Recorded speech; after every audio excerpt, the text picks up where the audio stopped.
যার কপালে সেজদা নাই তোমার জীবন কুত্তার জীবন, কুত্তার জিন্দেগি, কুত্তার জিন্দেগি। এই জীবন কুকুরের জীবন, এই ঘুম কুত্তার ঘুম, এই খানা কুকুরের খানা, এই ভোগ কুকুরের ভোগ। কুকুর যেমন লজ্জা শরম নাই, যত্র তত্র তার জেনা ব্যভিচার করে, তোমারও কোনো লজ্জা শরম নাই, যাকেই দেখো তাকেই দেখতে মন চায়। এই জীবন কুকুরের জীবন। কোরআন শরীফ আল্লাহ বলছেন ফামাসালুহু কামাসালিল কালব। কালব অর্থ কি? কুকুর। কুকুর, কালবুন অর্থ কুকুর। আল্লাহ আমাদেরকে বুঝ দান করেন। আমি যে আয়াতটা পড়ছি, মাহে রমজান, আমাদের সামনে রমজান। এক মুমিনের যদি ফিকির করো, বাপ আমি এতগুলো কথা শক্ত বলছি, এতগুলো কথা কঠিন করে বলছি বাবা, এবার যদি আমরা ফিকির করি, না আসলেই আমি কেন জানোয়ার হব, আমি কুকুর হব কেন, আমি মুসলমান, আমার একটা আত্মমর্যাদা আছে বাবা, আমার একটা আত্মসম্মান আছে, আমার একজন আল্লাহ আছে, আমার একজন নবী আছে, আমার একটা মা আছে, আমার একজন বাবা আছে, আমি মারে কেন বেইজ্জতি করব, বাবারে কেন অপমান করব, আল্লাহকে কেন অবহেলা করব? এতটুকু যদি ভাবনা হয়, নিজেদের জীবন যদি ইমানের জীবন, মুসলমানের জীবন আমার মনে পড়ে, তো সেই জীবন গড়ে তোলার, সাজিয়ে তোলার সর্বশ্রেষ্ঠ মৌসুম, সিজন মাহে রমজান। রমজান মানে ভিন্ন মাস, রমজান মানে আলাদা মাস, রমজান মানে আখিরাতের মাস, রমজান মাসে প্রস্তুতির মাস, রমজান মানে মেহনতের মাস, রমজান মানে আল্লাহর মাঝে নিজেকে হারিয়ে ফেলার মাস। এটাই মাহে রমজান। আর যারা ইমানদার ভাইয়া, যাদের কবর আখিরাত মনে আছে, যারা পরকালকে বিশ্বাস করে, দিবা নিশি জাহান্নামের ভয়ে যারা কাঁদে, যারা জান্নাতের আশা করে, খোদার কসম তাদের কাছে রমজান সর্বশ্রেষ্ঠ মাস। সারা বছর আমরা কিতাবে পড়ছি, আল্লাহর প্রিয় বান্দারা, আল্লাহর নেক বান্দারা সারা বছর দিলে দিলে অপেক্ষা করতেন, আল্লাহ আরেকটা রমজান হায়াত দেন, আরেকটা রমজান হায়াত দেন, আরেকটা রমজান, আরেকবার সবে কদর পেতে চাই, আরেকবার ইতিকাফ করতে চাই, আরেকবার মাওলা তারাবি পড়তে চাই, আরেকবার 70 গুণ নেকি সব কিছুতে আমি অর্জন করতে চাই, আমার আরেকবার সুযোগ দেন। আমার আখিরাত লম্বা মাওলা, আমার পরকাল লম্বা, অতএব আমাকে আরেকটু সুযোগ দেন। এজন্য রমজান মাস এটা বড় মুবারক মাস, এটা দামি মাস মুমিনের কাছে। সবার কাছে একরকম না, সবার কাছে একরকম না বাবা, যার কাছে যেমন কদরও করে তেমন। আমার একজন উস্তাদ আছেন হযরত মাওলানা মুফতি মুস্তফা মাহমুদি, কুমিল্লা বাগমারা লালমাই এলাকার অনেক বড় আল্লাহওয়ালা হুজুর, আমার উস্তাদ। এই হুজুরে আমরা ছাত্র জীবনে দেখতাম, হুজুরে কইতো আল্লাহ কেমন, যার মনে যেমন, যার মনে, যার মনে যেমন, যে দিলে দিলে যেমন ভাবে আল্লাহ তাআলা তার আচরণও তার সাথে করে এমন। আনা ইনদা যন্নি আবদি বি, আল্লাহ নিজে বলেন হাদিসে কুদসিতে, আমি আমার বান্দার ধারণা অনুপাতেই তার সাথে আচরণ করি।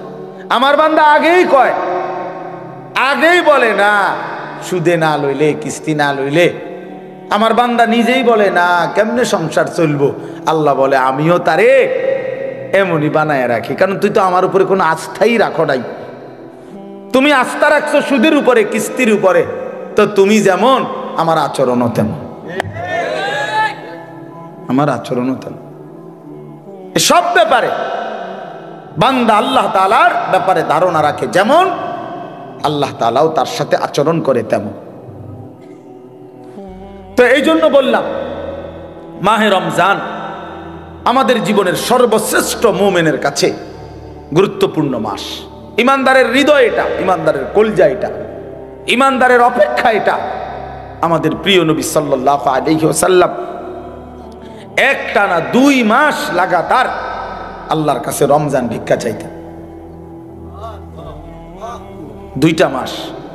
আল্লাহুম্মা বারিক লানা ফি রাজাব ওয়া শাবান ওয়া বাল্লিগনা রমাদান। আয় আল্লাহ, এই 2টা মাসে আমারে হায়াত ভিক্ষা দেন, বরকত দেন, আমারে রমজান পর্যন্ত পৌঁছিয়ে দেন। তাইলে নবী সাল্লাল্লাহু আলাইহি সাল্লাম রজব এবং শাবান মানে রমজানের আগের 2 আরবি মাস আল্লাহর কাছে বরকত চাইতেন হায়াতের, আর রমজান পর্যন্ত পৌঁছতে চাইতেন। আচ্ছা, নবী সাল্লাল্লাহু আলাইহি সাল্লামের 11 মাসের আমল ঘাটতি ছিল কেমন? নবী সাল্লাল্লাহু আলাইহি সাল্লাম 24 ঘন্টার মধ্যে গাফেল থাকতেন কখন? নাউজুবিল্লাহ। আল্লাহকে ভুলে থাকতেন কখন? এক বুজুর্গকে জিজ্ঞাসা করছিল যে আল্লাহ নবী সাল্লাল্লাহু আলাইহি সাল্লাম তসবিহ ব্যবহার করতেন, যে আমরা যে তসবিহ গুনি, তখন উনি চমৎকার উত্তর দিছে যে শোনো বাবা, তসবিহ তো ব্যবহার করে সে যে আল্লাহকে ভুলে যায়, ফলে তসবিহ হাতে থাকলে এই তসবিহ তারে আল্লাহর কথা মনে করায় দেয়, তখন সে আবার পড়ে, আবার ভুলে যায়, আবার তসবিহ দেখলে মনে পড়ে। তো তসবিহ তো মনে করায় দেয় আল্লাহর কথা, তো যে ভুলে যায় তাকে না মনে করাবে? তো নবী সাল্লাল্লাহু আলাইহি সাল্লাম তসবিহ পড়তেন কিনা, ব্যবহার করতেন কিনা তুমি জানতে চাইছো? আগে তো তুমি বলো, নবী সাল্লাল্লাহু আলাইহি সাল্লাম আল্লাহকে ভুলতেন কখন? তিনি আল্লাহকে ভুলতেন কখন? তিনি তো কখনোই ভুলতেন না। কানা রাসূলুল্লাহ সাল্লাল্লাহু আলাইহি ওয়াসাল্লাম ইয়াযকুরুল্লাহ ফি কুল্লি আহয়ানিহি। আম্মা জান আয়েশা রাদিয়াল্লাহু তাআলা আনহা বলেন, আল্লাহর নবী সাল্লাল্লাহু আলাইহি সাল্লাম সর্বদাই আল্লাহ তাআলার জিকির করতেন। তাইলে যিনি 11 মাস টানা আল্লাহর ইবাদতে পূর্ণ মনোযোগী থাকতেন, যিনি নবী নিজে বলছেন আনা আ'লামুকুম বিল্লাহ, আমি আল্লাহকে সবচেয়ে বেশি জানি চিনি, আনা আতকাকুম, আমি হচ্ছি তোমাদের মধ্যে সবচেয়ে বেশি আল্লাহকে ভয় করি। তাহলে যার তাকওয়া বেশি, যার ইলম বেশি, যার আমল বেশি, যার 11 মাসের বন্দিগি লাগাতার, সেই তিনি এর পরেও এত নেকি এত বন্দিগি থাকার পরেও নবীজি রমজানের অপেক্ষা করতেন 2 মাস। আর আমাদের 11 মাসের হালাত কি? আমাদের হালাত কি? আমাদের নেকি কোথায়? আমাদের গুনার ভিড়ে নেকি তো খুঁজে পাওয়া যাবে না, নেকি তো খুঁজে পাওয়া যাবে না। আমাদের তো গুনায় গুনাহ, গুনাই গুনাহ, গুনাই গুনাহ, উঠতে বসতে চলতে ফিরতে নাফরমানি আমাদের বেশি। অতএব আমাদের জন্য এর চাইতে বেশি রমজানের অপেক্ষা করা উচিত, কারণ রমজান আমার গুনাহ ধুয়ে মুছে সাফ করে দিবে, রমজান আমার নেকির পাহাড় জমায়ে দিবে। এই জন্য দয়া করে আমরা প্রত্যেকে ইনশাআল্লাহ এই প্রথম কথা আমার, রমজানের জন্য দিল থেকে দোয়া করবেন, বলেন ইনশাআল্লাহ। এইটা হলো 1 নাম্বার কথা, 1 নাম্বার ডিউটি। এখন থেকে আর বাকি কয়টা দিন প্রত্যেক দিন আল্লাহর কাছে বলেন, আল্লাহ আর কয়টা দিন হায়াত ভিক্ষা দেন, আর কয়টা দিন হায়াত দেন, রমজান না দেখাই আমারে কবরে নিয়েন না মাওলা। আমি রহমত মাগফিরাত নাজাত পেতে চাই, আমি 70 নেকি পেতে চাই, আমি সবে কদর পেতে চাই, আমি ইতিকাফ পেতে চাই, আমি রমজানের রহমত মাগফিরাত নাজাত পেতে চাই। আমারে এত কাছে আইনা 17-18 দিন সামনে রাইখা আমারে কবরে নিয়েন না। এটা আমাদের প্রথম দোয়া। 2 নাম্বার কথা হলো, আল্লাহ পাক রব্বুল আলামিন রমজানের গুরুত্ব বলতে গিয়ে এইখানে ডাইরেক্ট সরাসরি আল্লাহ নিজে বলছেন। এই আয়াতটা সূরা বাকারার 185 নম্বর আয়াত অংশ বিশেষ। আল্লাহ তাআলা বলেন শাহরু রমাদান, এই যে রমজান মাস, শাহরু অর্থ মাস, রমাদান মানে রমজান। তো রমজান মাস এই কথাটা আল্লাহ পাক এই মাসটার এতটা দাম যে আল্লাহ নিজেই এই মাসের নাম উল্লেখ করেছেন। এই কোরআনুল কারিমে আরবি 12 মাসের মধ্যে আর কোনো মাসের নাম কোরআনে নাই, শুধু এইটাই আছে। মহররম, সফর, রবিউল আউয়াল, রবিউল সানি, আরো মাস আছে না আরবি, এগুলোর নাম নাই। শুধু এই রমজান মাসের নামই আল্লাহ উল্লেখ করছে, শাহরু রমাদান, রমজান মাস। অতএব যেটা আল্লাহ উচ্চারণ করছেন সেটা দামি। দামি কিনা বলেন? দুই, আমাদের নবীজির জবানে রমজান শব্দ উচ্চারণ হয়েছে কিনা? নবীজি বারবার বলছেন ইজা দাখালা রমাদান, যখন রমজান আসে, ফুতিহাত আবওয়াবুর রাহমা আবওয়াবুল জান্নাহ, রহমতের সব দুয়ার আল্লাহ খুলে দেয়, জান্নাতের সব দুয়ার আল্লাহ খুলে দেয়। অগুল্লিকাত আবওয়াবুন নার, জাহান্নামের দরজা বন্ধ করে দেয়। অসুলসিলাতিশ শায়াতিন, শয়তানগুলোকে শেকলে বন্দী করে দেয়। এটা মজার বিষয় হইল, মনে করেন এদিক দিয়া ওই পাশ থেকে কোনো খান দিয়া বাইর হইবার কোনো ব্যবস্থা নাই, রাস্তা কেবল একটাই, আপনাকে এদিক দিয়ে বাইর হইতে হইব, ঢুকবেন কেবল এটাই, এদিক দিয়েই ঢুকতে হবে। তা আল্লাহ যেন রমজান মাসে জাহান্নামের সব দরজা বন্ধ করে দেয়, শয়তানগুলোকে শেকলে বন্দি করে ফেলে। এবার আল্লাহ যেন বলে, বান্দা এটা রমজান, যেদিক দিয়েই আমল শুরু করবা, যে এলাকার থেকে আমল শুরু করবা, মানে আমার জান্নাতের দিকে হাঁটা শুরু করবা, তো কোনোখানে বাঁচবে না, কোনোখানে ভুল হবে না, পথ হারাইবা না, রাস্তা ভুল হবে না, অন্য কোনো দরজা দিয়ে ঢুকার সম্ভাবনা নাই। শুধু খোলা যেই দরজা, এটা শুধুই জান্নাতেরই দরজা, ঢুকলে শুধু জান্নাতেই ঢুক, ঢুকলে শুধু জান্নাতেই ঢুক। কারণ খোলাই তো কেবল কিসের দরজা? জান্নাতের, জান্নাতের দরজা। এজন্য রমজানে যদি কেউ ইবাদতে লাগে, বন্দিগিতে লেগে যায়, আল্লাহর হুকুম পালন, তো আল্লাহ তাআলা বলেন মাস শেষে শুধু কেবল জান্নাতেই ঢুকবা, জান্নাতেই ঢুকবা, জান্নাতেই ঢুকবা, জান্নাতেই ঢুকবা। তাহলে নবী সাল্লাল্লাহু আলাইহি ওয়াসাল্লাম রমজান মাসের নাম রমজান উল্লেখ করছেন। মান কামা রমাদান, মান সামা রমাদান, এই রমজান শব্দটি আল্লাহর নবী বারবার উল্লেখ করছেন, বারবার উল্লেখ করেছেন। তাহলে যেই নাম আল্লাহ উল্লেখ করছেন, যেই নাম নবীজি উল্লেখ করছেন, তাহলে এটা নিঃসন্দেহে দামি কিনা বলেন? অতএব রমজান মাস আল্লাহর কাছে যেহেতু প্রিয়, রমজান মাস নবীর কাছে যেহেতু প্রিয়, আমি মোমেনের কাছেও রমজান প্রিয়। যা আমার আল্লাহর প্রিয় তা আমারও প্রিয়, যা আমার নবীর প্রিয় তা আমারও কি প্রিয়। এটা হলো এক। এবার আল্লাহ তাআলা রমজানের বৈশিষ্ট্য বলতেছে, আল্লাযী উনজিলা ফীহিল কোরআন, রমজান এটা সেই মাস যেই মাসে আমি আমার শ্রেষ্ঠতম কালাম কোরআন নাজিল করেছি। তাহলে রমজান মাস সেই মাস যেই মাসে কোরআন নাজিল হয়েছে। তাহলে রমজান কোরআন, রমজান কোরআন, এটা একদম কাগজের এই পিঠে পিঠ, এই পিঠে যদি লেখা থাকে রমজান, ওই পিঠে দেখা যাবে লেখা আছে কোরআন। কোরআন, রমজান আর কোরআন, অর্থাৎ রমজান মানে কোরআনের মাস, কোরআনের মাস। রমজানটাকে মনে করেন মেহমানের সামনে ট্রের মধ্যে করে 10 আইটেমের ছোট ছোট বাটিতে তরকারি দিছে, দিয়া উপরে একটা সুন্দর কাপড় দিয়ে মখমলের ঢেকে দিছে সবগুলোর উপরে, সবটি বাটির উপরে। তো আল্লাহ তাআলা যেন এই রমজান মাসটাকে কতগুলো ইবাদত দিয়ে সাজিয়েছেন।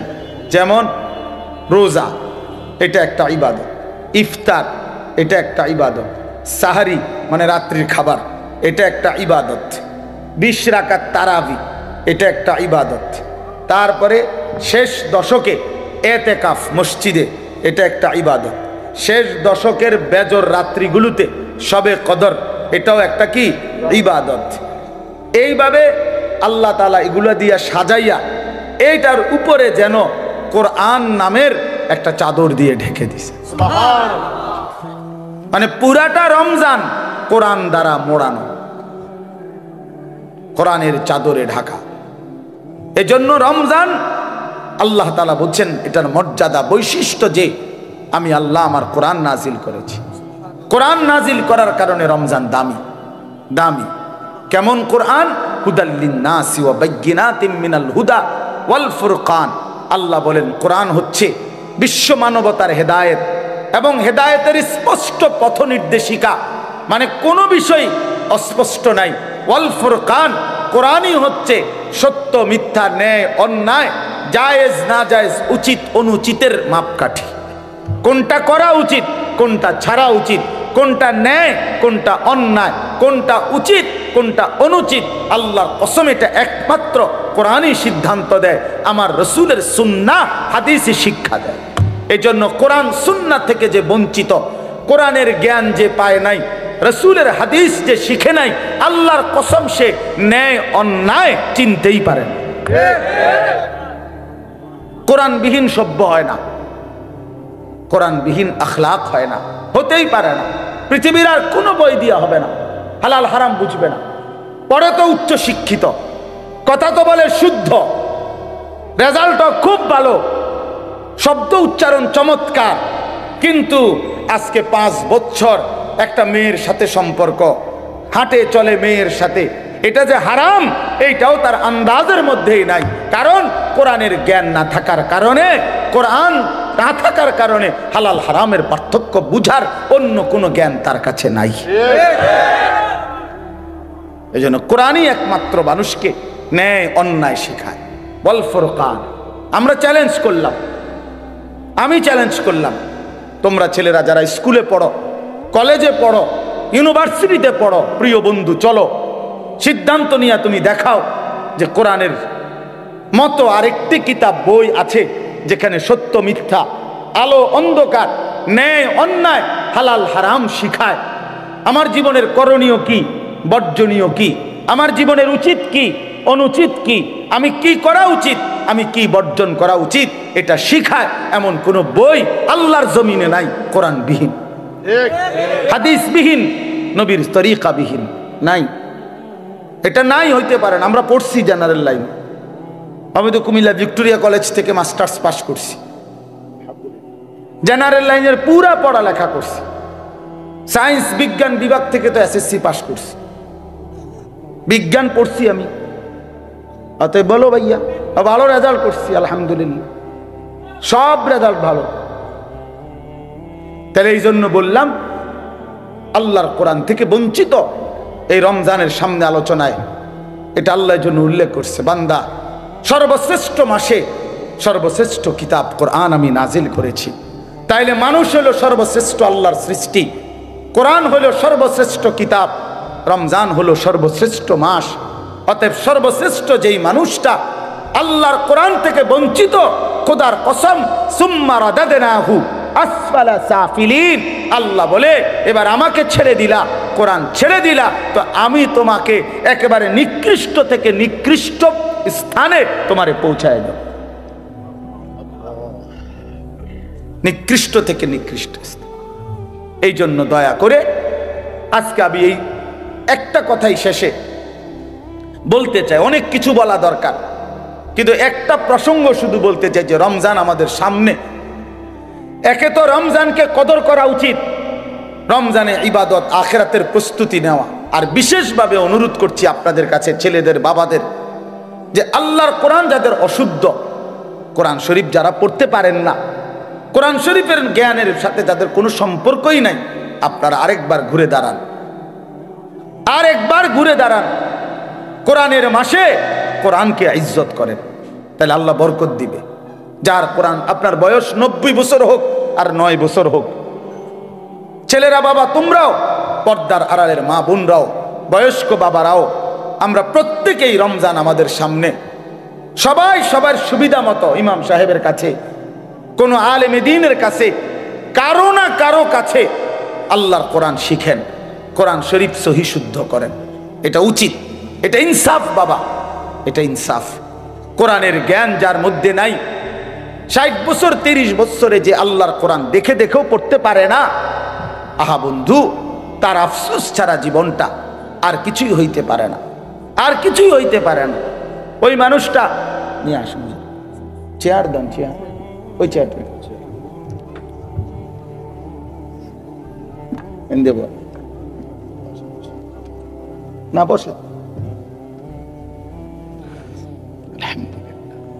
তাইলে আল্লাহ তাআলা বলছেন হুদাল্লিন নাস, কোরআন মানুষের হেদায়েত, ও বাইয়িনাতিম মিনাল হুদা, হেদায়েতের স্পষ্ট বাণী, ওয়াল ফুরকান, সত্য মিথ্যা, ন্যায় অন্যায়, হালাল হারামের পার্থক্যকারী বিহীন আলো মেলে না।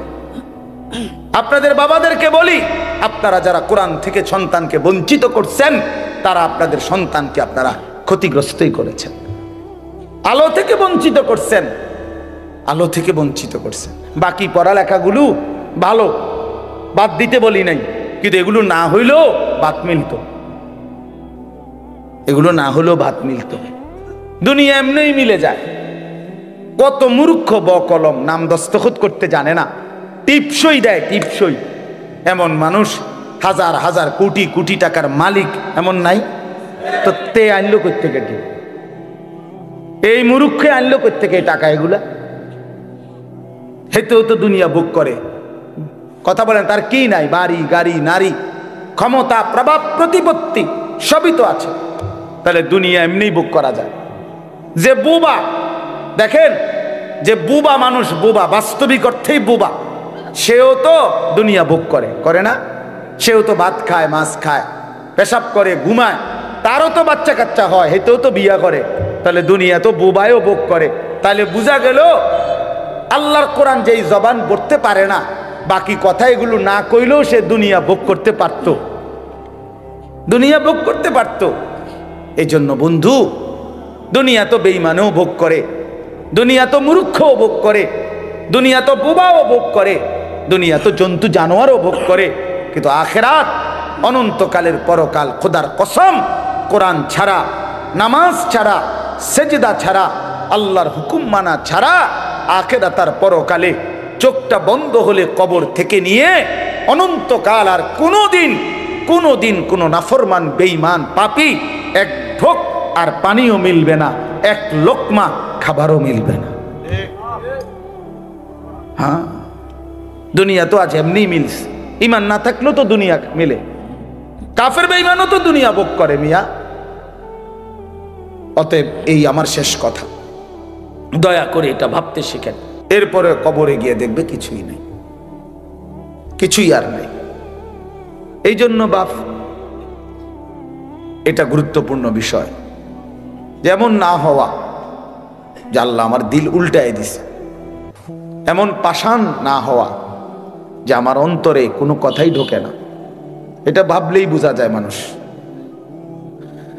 প্রত্যেকেই অনুভব করতে পারি, আমরা নিজের দিলে নিজেই বোঝাপড়া করতে পারি যে আসলে আল্লাহর কথা আমার দিলে কেমন লাগে, আখিরাতের কথা বললে আমার অন্তরের অবস্থা কেমন হয়। কবরের কথা, কবর দেখলে, মৃত্যু দেখলে, লাশ দেখলে, জানাজা দেখলে আমার কলিজার মধ্যে কোনো অনুভূতি জাগে কিনা, হৃদয়টা নরম হয় কিনা। রাসূলুল্লাহ সাল্লাল্লাহু আলাইহি সাল্লাম বলছেন, আমি তোমাদের কাছে দুটা জিনিস রেখে যাচ্ছি নসিহত হিসাবে, তারাকতু ফীকুম আমরাইন ওয়াইজাইন, উপদেশ হিসাবে দুইটা জিনিস রেখে যাচ্ছি। একটা হলো কোরআন, যেটা নাতিক, যেটা উচ্চারণ করে, মানে তুমি পড়লেই কোরআন থেকে উপদেশ পাইবা।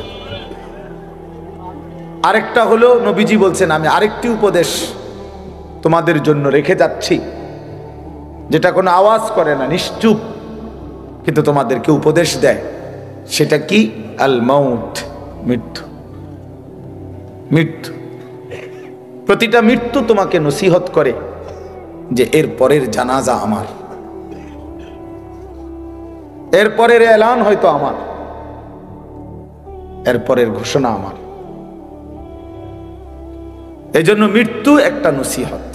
কাফা বিল মাউতে ওয়াইজান, নবী সাল্লাল্লাহু আলাইহি সাল্লাম বলেন, ওয়াজ নসিহতের জন্য, উপদেশ জন্য মৃত্যুর স্মরণ এটাই যথেষ্ট। মৌতের কথা কিছুক্ষণ ভাবা, কোনো লাশ, কোনো জানাজা, কোনো কবরস্থানে দাঁড়িয়ে একটু ফিকির করা, এটাই যথেষ্ট ওয়াজ হিসাবে। এটাই বড় ওয়াজ, এটাই বড় নসিহত, এটাই বড় উপদেশ। উপদেশ। এজন্য হযরত ওমর রাদিয়াল্লাহু তাআলা আনহু 10.5 বছর মুসলমানদের খলিফা ছিলেন, বাদশাহ ছিলেন। উনি একজন লোক, এই ছেলে, ঘটনা কি দোস্ত, বেটকাও কেন?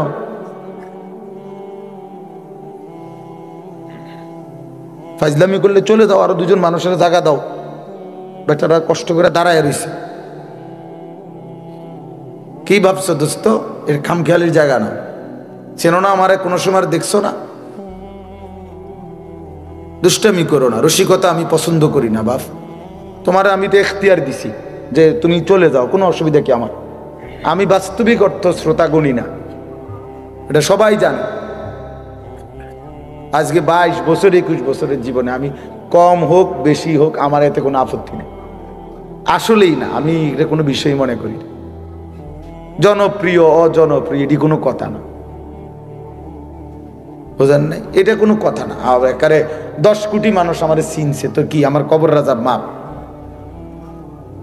বোঝেন না? আপনার কথা তো আর কি, আরে চিনলেই কি আর না চিনলেই কি? আমার আল্লাহ আমারে মাফ করবে কিনা এটা হলো আমার চিন্তা। আপনি একারে সারা বাংলাদেশ আমার মাথা তালগি দিয়ে নিলে কি হয়েছে? এরপরে কি আমি কি হবে এতে? তাইলে এটা কোনো কথা না, এটা কোনো বিষয়ই না, এটা কোনো মূল বিষয় না। লোক হইছে লোক হয় নাই এইটা কোনো আলোচ্য বিষয় না।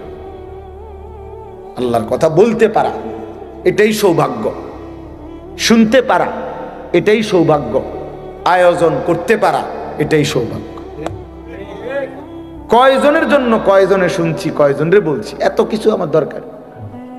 আল্লাহর কথা বলতে থাকা, যেখানে সুযোগ হয়, যতক্ষণ সুযোগ হয়, উপরে নিচে এখানে সেখানে দুয়ারে দুয়ারে বলতে থাকা। এবং আল্লাহর পথে যত ব্যথা, যত বেদনা, যত দুঃখ, যত অপমান, যত লাঞ্ছনা সব সয়ে যাওয়া।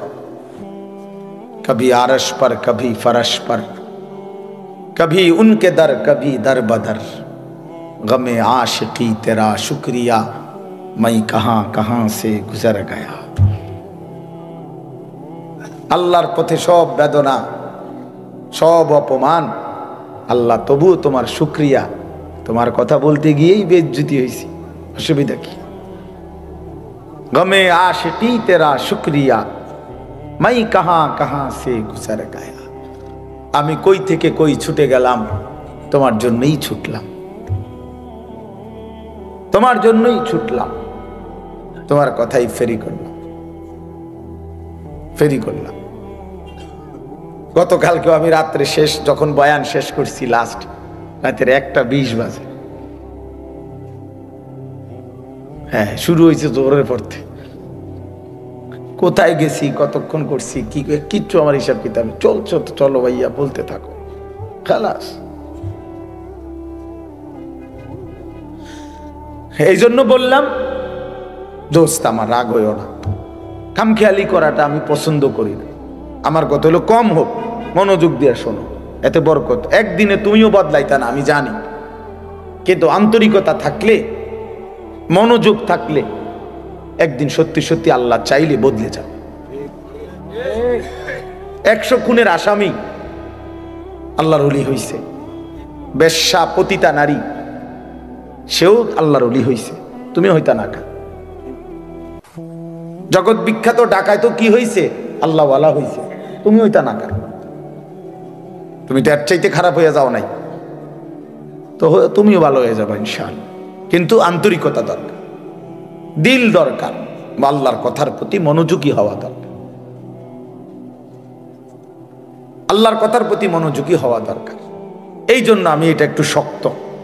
আমার কথা হলো শতভাগ মনোযোগ দিয়ে। এই যে আমি এই জন্য মোবাইলের কথা বলছি, অর্থাৎ মোবাইল ধরে রাখলে না হাতে সারাক্ষণ নজর যায় ওটার দিকে, মানে একটু পর পর এটা মনে পড়ে, এটা তো ওদের নিয়ে একবার ছোট করে, একবার বড় করে, একবার একটু চাপ দেয়, একটু নিচে নেয়, মানে দেখবেন মানে বেচারার টেনশনটা কাজ করে কি।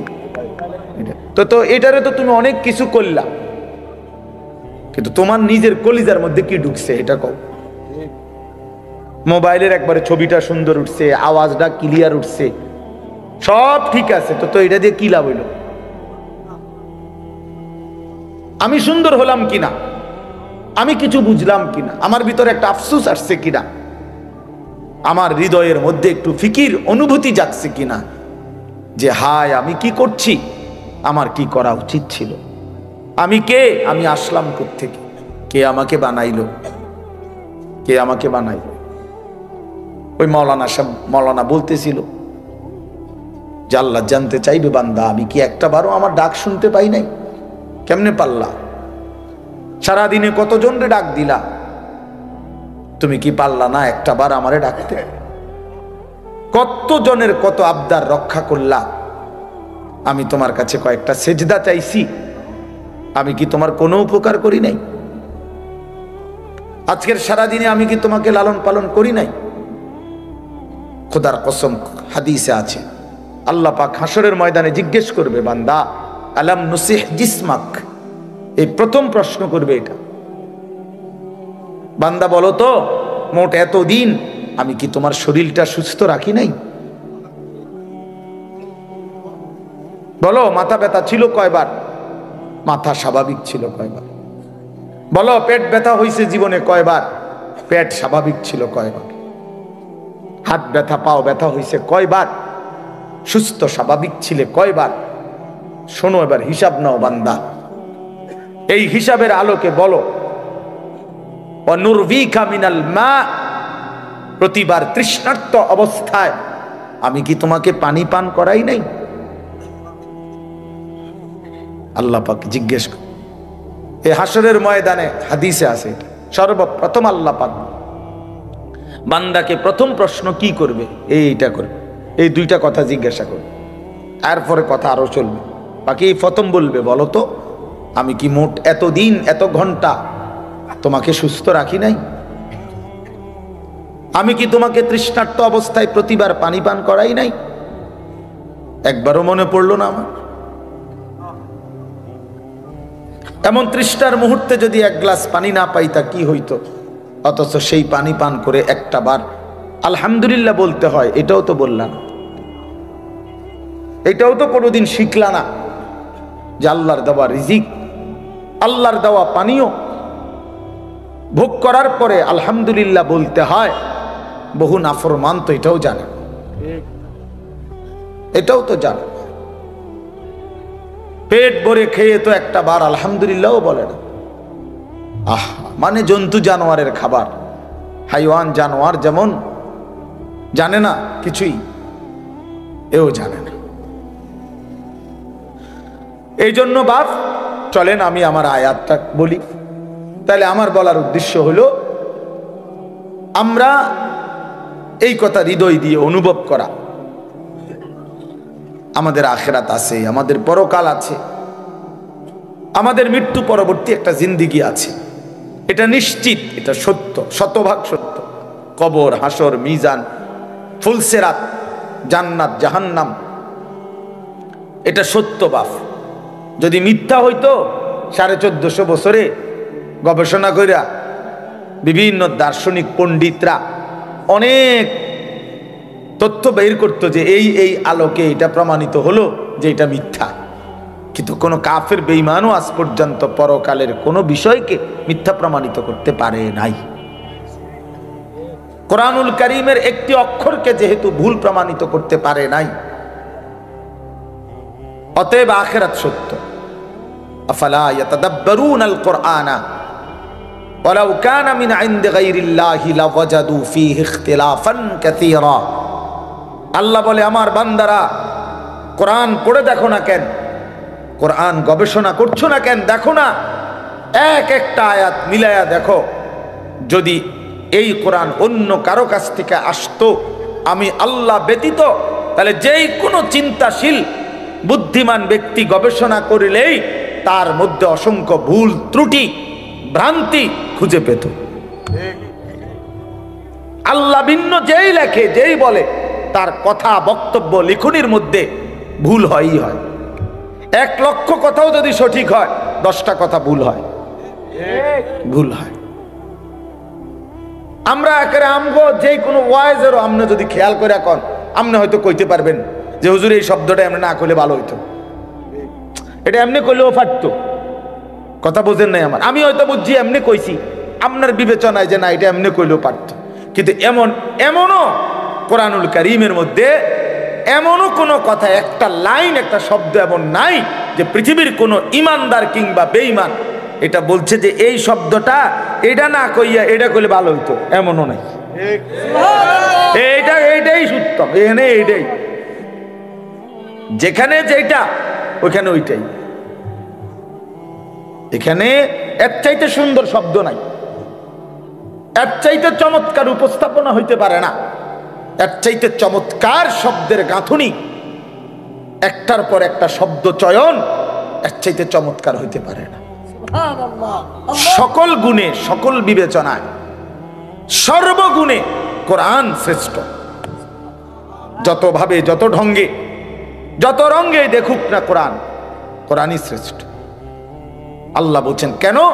কারণ এটা আমি আল্লাহর পক্ষ থেকে আসছে, আর আমি সেই মালিক, ইয়ালামু মা বাইনা আইদিহিম ওয়া মা খালফাহুম, আমি সামনেও জানি, পিছনেও জানি, কিয়ামত পর্যন্ত পৃথিবীর শেষ হালাত আমি তো জানি। তো কাজেই আমার কথার মধ্যে ভুল ভ্রান্তি অযৌক্তিক হবে কেমনে? পৃথিবী আধুনিক হইতে হইতে কই যাইয়া পৌঁছবে এটা আল্লাহ জানে না? তো তাইলে এই জন্য বাপ, কোরআনুল কারীমের কথাই শ্রেষ্ঠ কথা। আফালা ইয়াতাদাব্বারুনাল কুরআনা আম আলা কুলুবিন আকফালুহা। আল্লাহ বলেন, হায় বান্দারা, কি হলো তোমাদের? তোমরা যে কোরআন পড়ছো না, কোরআন গবেষণা করছো না কেন? নাকি তোমাদের অন্তরগুলো তালাবদ্ধ? আম আলা কুলুবিন আকফালুহা, নাকি তোমাদের দিলগুলো তালা মারা?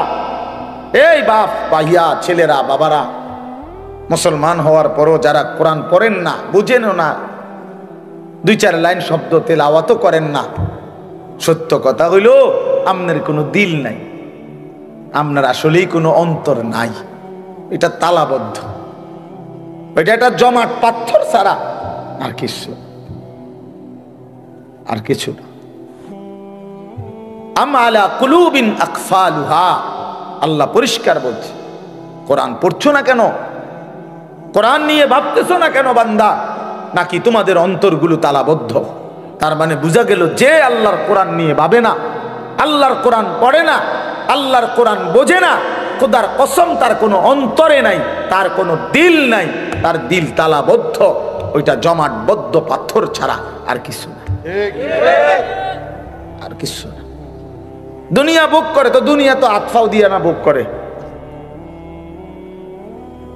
চোখ নাক কান দিয়ে ভোগ করে, দিল কোনো কাজ করে না। এই জন্য আমরা কোরআনুল কারীমের দিকে ফেরা দরকার,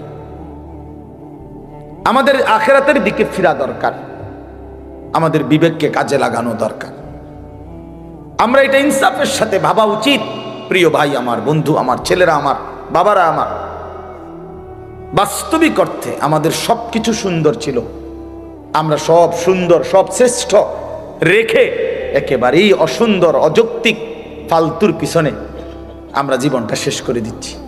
আমাদের আল্লাহ সর্বশ্রেষ্ঠ, আমাদের নবী মুহাম্মদ সাল্লাল্লাহু আলাইহি সাল্লাম সর্বশ্রেষ্ঠ, আমাদের কিতাব কোরআন সর্বশ্রেষ্ঠ, আমাদের ধর্ম ইসলাম সর্বশ্রেষ্ঠ, আমাদের সবটাই শ্রেষ্ঠ ছিল।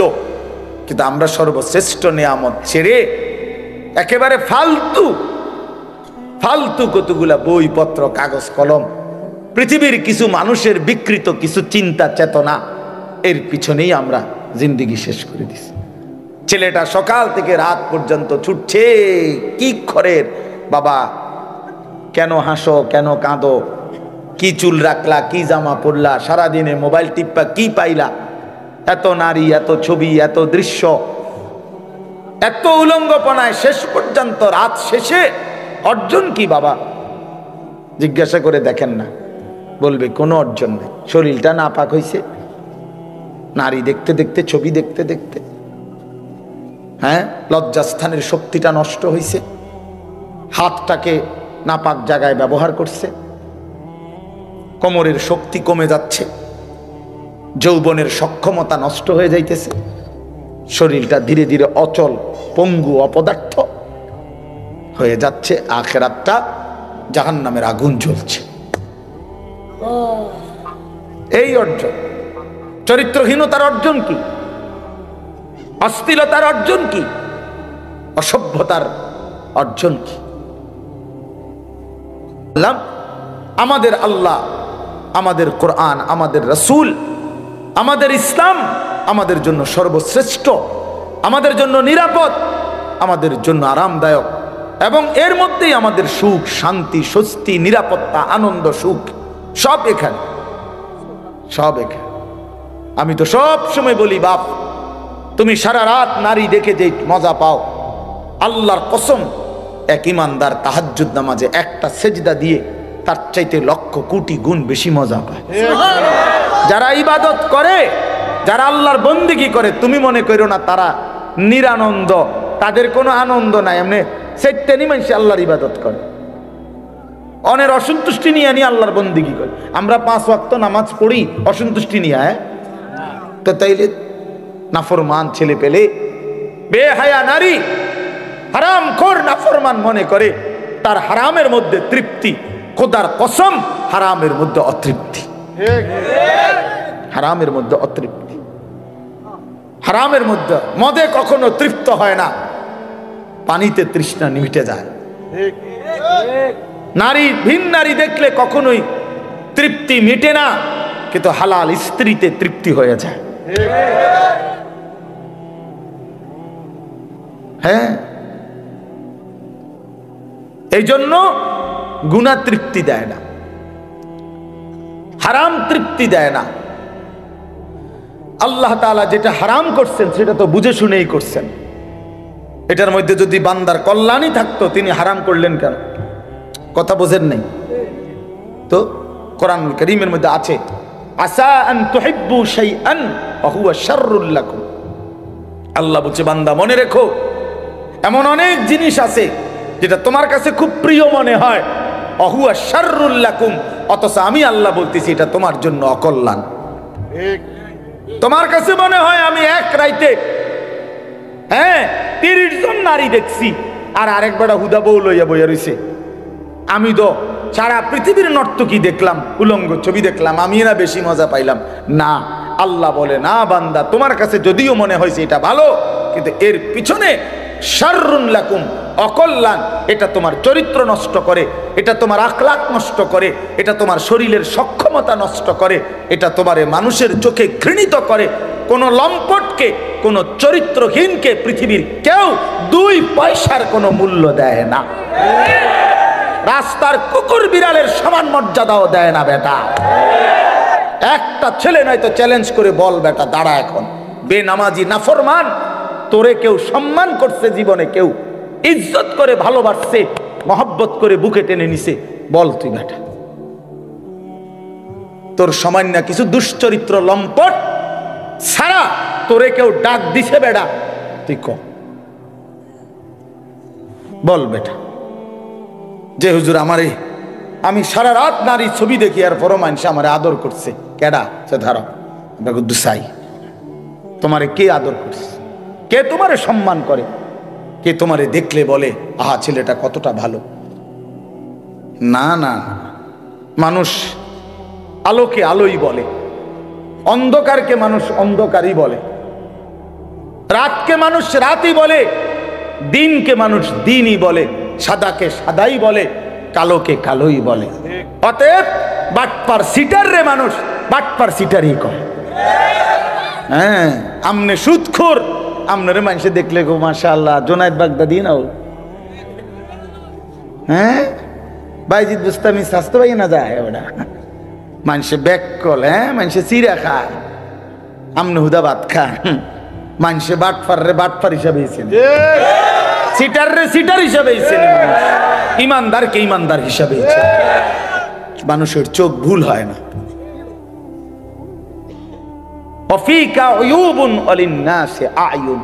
আরবি ভাষার প্রবাদ এটা, আরবি ভাষায় বলে আর কি, ওয়াফিকা উয়ুবুন ওয়ালিন্নাসি আয়ুনুন, তোমারও দোষ আছে, মানুষেরও চোখ আছে। এটা একটা আরবি প্রবাদ। তোমারও কি আছে? মানুষেরও চোখ আছে, চোখ চোখ আছে। কেমনে আড়াল করবা? রাইতের অন্ধকারে গুনাহ করে। আল্লাহর নবী বলছে, খোদার কসম নবী বলছে, উম্মত অন্ধকারের একাকিত্বের গুনাহ দিনের আলোয় আল্লাহ চেহারায় ভাসিয়ে দেয়। এই জন্য মানুষ দেখলেই বুঝে তারে দেখতে চোরের মতো লাগে। কিরে তারে দেখতে দি ফুটটা ঘরের মতো মনে হয়। হ্যাঁ, তার তো গতিবিধি সন্দেহজনক। তারে দি বাবা ঘরের মতো না মনে হয়। হ্যাঁ, কে ঘটনা কি? তার বাবা তো আলগা খাইছে, কথা বোঝে না। বাবা তো খাইছে কি গোপনে, গোপনে খাইছে না তো। তো এখন বুঝা যায় কেমনে? হ্যাঁ, মানুষ তাহলে বলে কেন? মানুষের চোখে এটা ধরা পড়লো কেন? এটা আল্লাহ তাআলা এই নাফরমানের চেহারার মধ্যে গুনার চিহ্ন ভাসায় দেয়। এজন্য বাবা, তোমরা যারা নামাজ পড়ো না, আমি দাঁড় করাই দেই। আমি তো এখন দাঁড় করাইতে পারবো এখানে। তোমরা যারা নামাজ পড়ো না, এই অসভ্যদেরকে তো আমি এখন দাঁড়াইতে পারবো। বেনামাজি তো অসভ্য,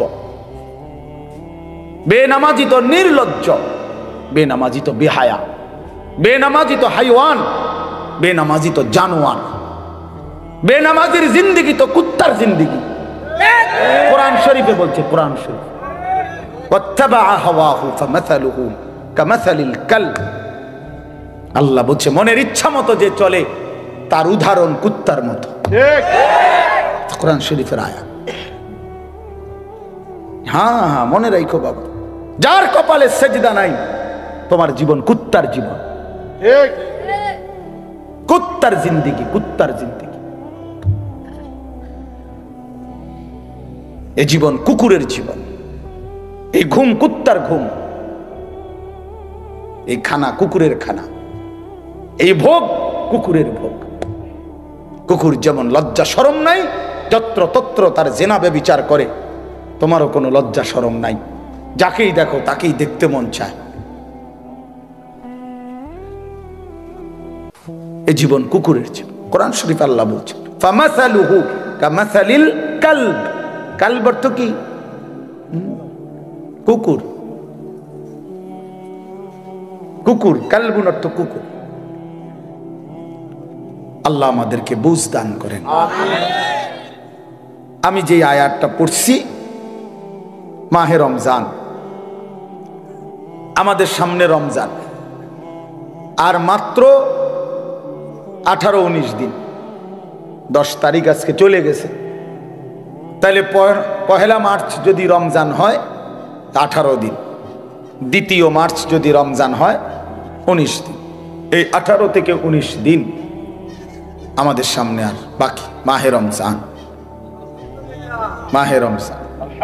এক মুমিনের যদি ফিকির করো, বাপ আমি এতগুলো কথা শক্ত বলছি,